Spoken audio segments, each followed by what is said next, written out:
Hi everyone, Bandanner here. Welcome to this week's WARNO Dev Blog. Yes, this one is all about Nemesis 2, which isn't here yet, but they're starting to think about what we're going to vote for. So a quick reminder that for Nemesis, we will get to vote on a particular set of divisions. We'll get a choice of 3 different sets, and we will be able to vote, and then whichever is the highest will get done first. And then there's a possibility the others will appear later down the line. So basically right now they're finishing the work on the EA Pack Plus divisions, which will be coming hopefully sooner rather than later.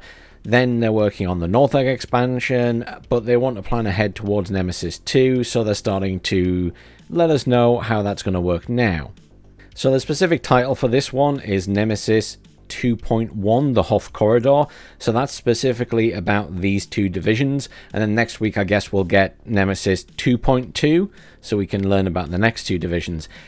We won't go over the concept again. They've gone over it in detail, but we know the drill. We get to vote, and whichever one gets the most votes is the one that they make next. So, the Hof Corridor. This option refers to, you guessed it, the Hof Corridor, a southern-facing valley leading from the communist East Germany near the Czechoslovakian border into West Germany. It was considered one of the main invasion routes into enemy territory, one way or another.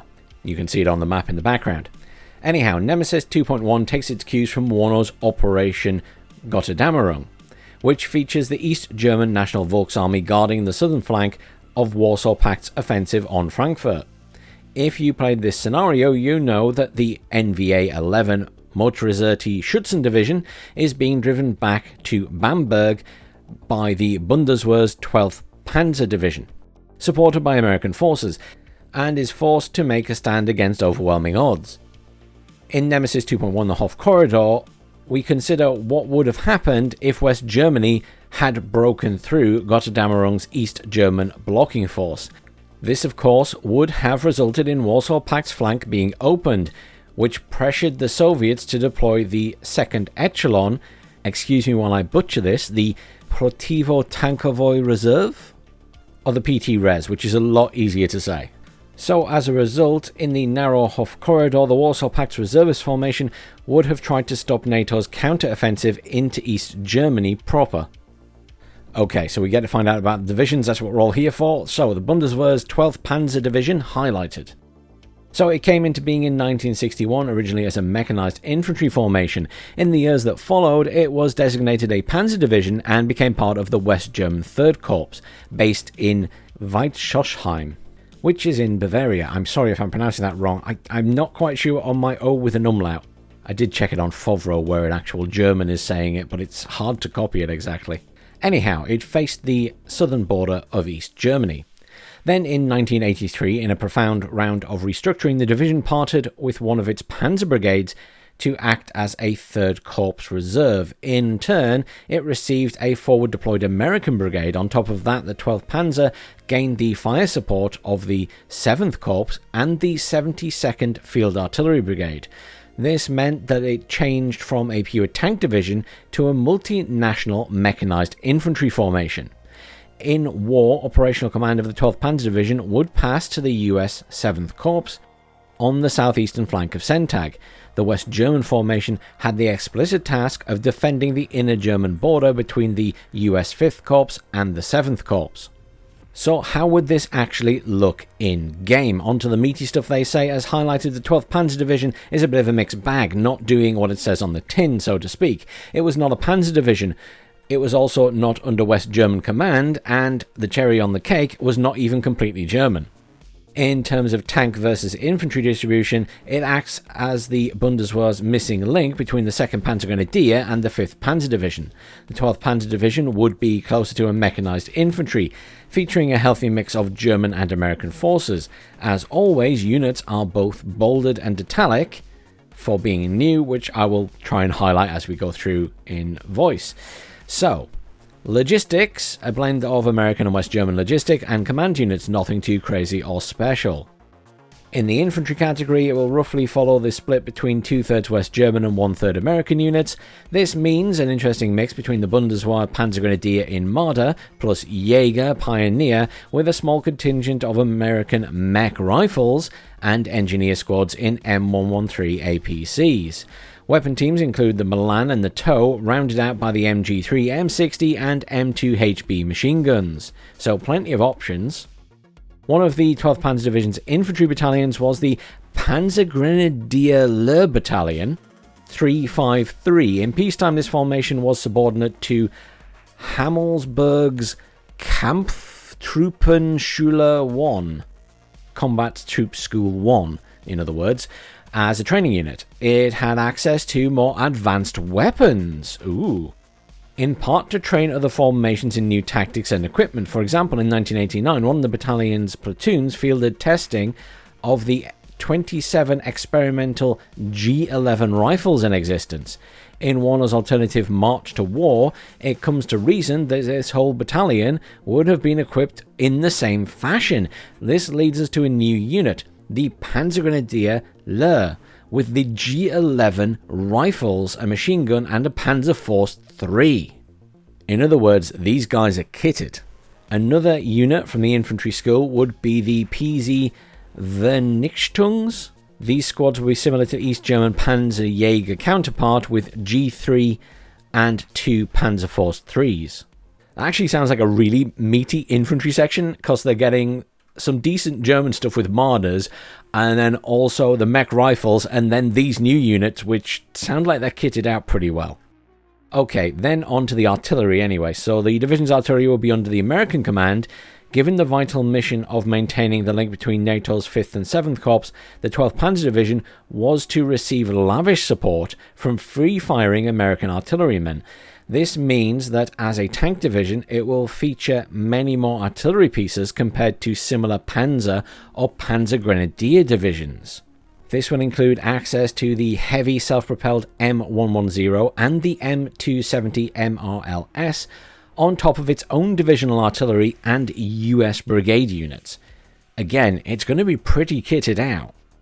So over in the tank tab, there will be fewer slots than the 5th Panzer Division, as our battle group has switched one full Panzer Brigade with a US mechanized infantry brigade. German tanks are of the new Leo 2A1 variety, which stat-wise are identical to the 2A3, and the new Leo 1A1A2 with slightly better accuracy compared to the 1A1A1 variant. Basically, they're getting the 2A3 with a different name. There is more, however. The 12th Panzer started replacing its Leo 1A1A2s in 1989 with the more modern and likewise new in-game Leopard 1A4. This new unit will be deployable with one card featuring a range and accuracy that is intermediary between the Leo 1A1A1 and the 1A5. Furthermore, the German tanks are supported by the American M1A1 Abrams. Dedicated tank destroying units feature 1/3 proportion each of the Jaguar 1, Jaguar 2 and M901 ITW. Is it just me, or so far is this division not seeming really kitted out? Okay, Recon tab. This category will be quite similar to the one found in the 5th Panzer Division. A few Bundeswehr infantry scout cards will be replaced by US Army ones, and there will be no Fernspare. Instead, a single card of armed Kiowa helicopter will be added. Anti-air, not all is nice and shiny here. This category is rather mediocre, being closer to the 2nd Panzer Grenadier, which means no Rolands, and even worse, no Eyehawk either. It will receive one card each of US Pivads and Stinger Manpad teams. Wait, that's all it's going to have is one card of Pivads and one card of Stingers? Surely it gets more than that. That can't be all, surely. That just can't be all. There must be something else. If that's all the air defense it gets, then maybe this is one for team games rather than 1v1. Okay, so Helo tab. Another surprising category, but mostly in terms of what it lacks. Neither the 12th Panzer Division nor the American Brigade featured any combat helicopters. They could only bring to bear a handful of liaison and observation rotorcraft. This means no helicopters at all. Yes, this is a pretty big disclaimer. We intend to design this Nemesis division without any helicopter force, buffing other categories to make up for this disadvantage. However, we need to test this new endeavour first. If it is not viable, we will attach a few helicopters from the nearby real-life 2nd Armoured Cavalry Regiment, which likely wouldn't have parted with many of its choppers to hold down its overextended front. Okay, so we've got a division that has 2 pieces of anti-air and 0 helicopters at this stage. So over in the air tab, okay, so on the other hand, the air category will be a generous one. Most aircraft will be American with a handful of West German planes. This will include a good selection of fighters to compensate for the below average anti-air tab. They also feature some dedicated tank busters, again to make up for the lack of helicopters. One new unit that would be in addition to the Luftwaffe is the HFB 320 ECM electronic warfare plane. This is the West German counterpart of the US Air Force's EF-111 Raven. You'll have to let me know what you think of this division down below. I think it's really interesting that they're doing away completely with helicopters and having no attack helicopters in there at all. But other areas of this division sound really strong, and I could probably live without the helicopters, but the thing that scares me is actually the anti-air tab.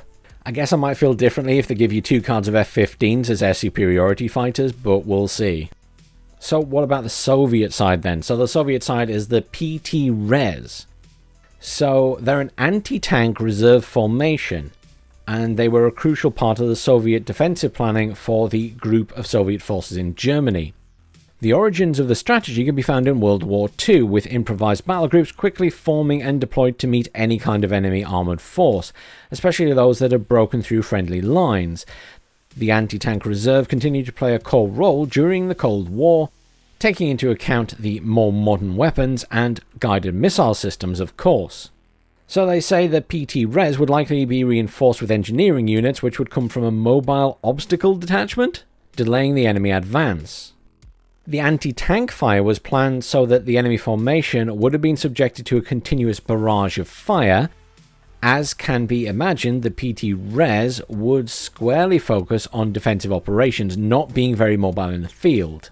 With the NATO spearhead going through the Hof corridor, as laid out previously, the PT Res would be formed around the 122nd Anti-Tank Artillery Brigade, based in Königsbruck, additionally with elements of the 34th Artillery Division. Additional reinforcements would come from local sapper and engineering units, with East German allies providing reservist manpower coming from one of the NVA's mobilization divisions.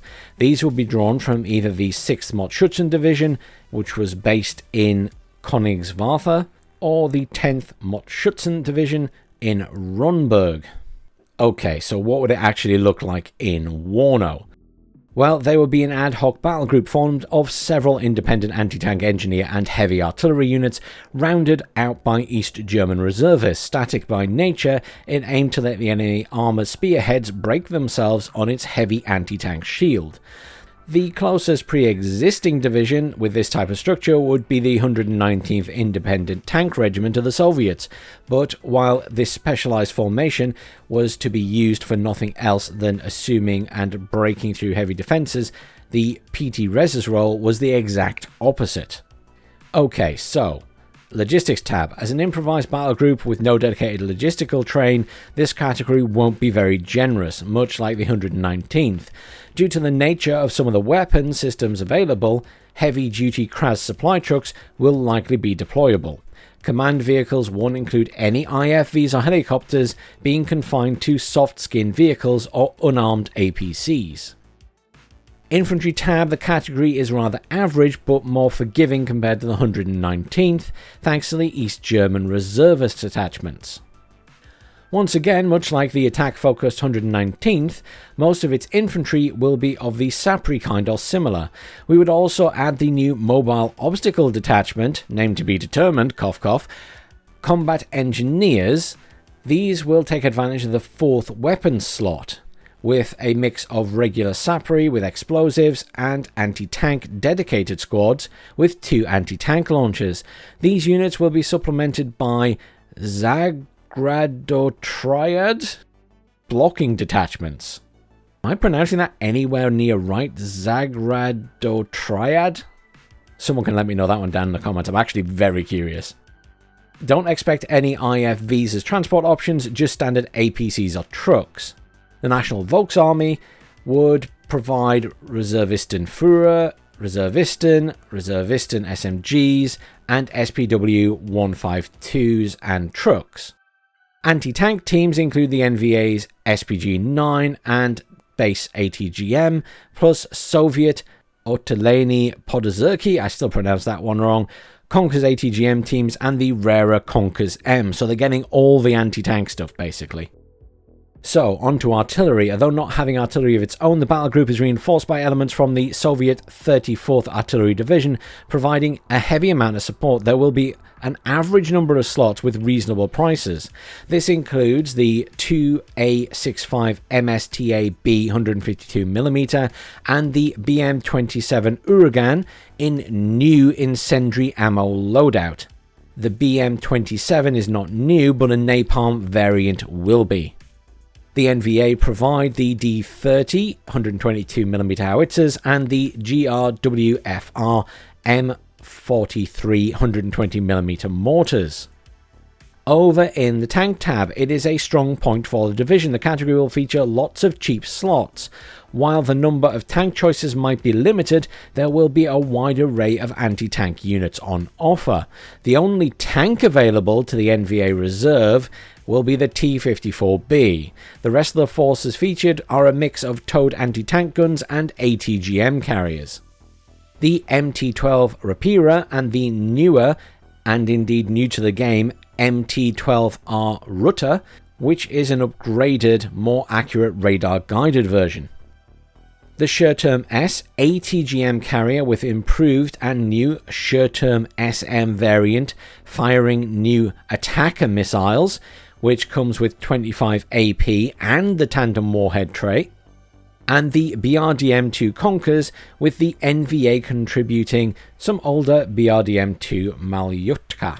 I have real trouble getting that word out, by the way. I always want to put the K and the T the other way round. Anyhow, over in Recon tab, there is no organic recon battalion available to the battle group, only a few scatter patrol and security units. This category will be rather average, but does feature some new units. The Soviets bring the Raz Sapori, the BRDM-2 and the BRM-1, the Aufk PZ, PT-76B and the new Res Aufklärer, which are three-man scout teams riding in East German and new SPW-40Ps, which is a BRDM-1 basically. Okay, over in anti-air. Once again, there's no organic anti-air units available to the battle group except for a few guns for self-defense. Army assets would have complemented this, which means you'll either deploy very light or very heavy air defense units with nothing in between. Furthermore, category slots are limited. So the East German Strela will be available with the new BTR 152 ZPU-2 as a light spag and transport combo, plus the towed ZU-23-2, backed up by Soviet Igla teams and the heavy Buk. Well, obviously you're going to take so many Iglas in the Buk, and maybe a few guns thrown in. Okay, helicopter tab. Once again, only a few, well, I suppose at least a few for this division.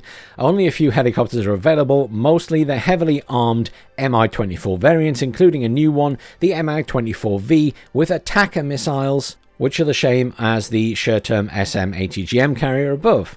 In other words, 25 AP with the tandem warhead trait. And then in the air tab, this category will be very strong with complete flying arsenal, including the new MiG-27K loaded out in two variants, the KH-31P in a heavy seed roll and the CAB-500L laser-guided bombs. They then talk about the EA Pack Plus, but we won't go into that again. We've talked about it many times so far, but basically they're adding another 2 divisions to the Early Access Pack, which if you weren't in Early Access you can still purchase, and it's probably really good value for money with 7 divisions in there for $8.99. So anyhow, that's it. Until next time, they say, when they'll return with Nemesis 2.2, so the next 2 sets of divisions, or the next set of divisions I should say, that we will get to choose from as part of the Nemesis vote. So I'll see you all next week. Have a great weekend, everyone.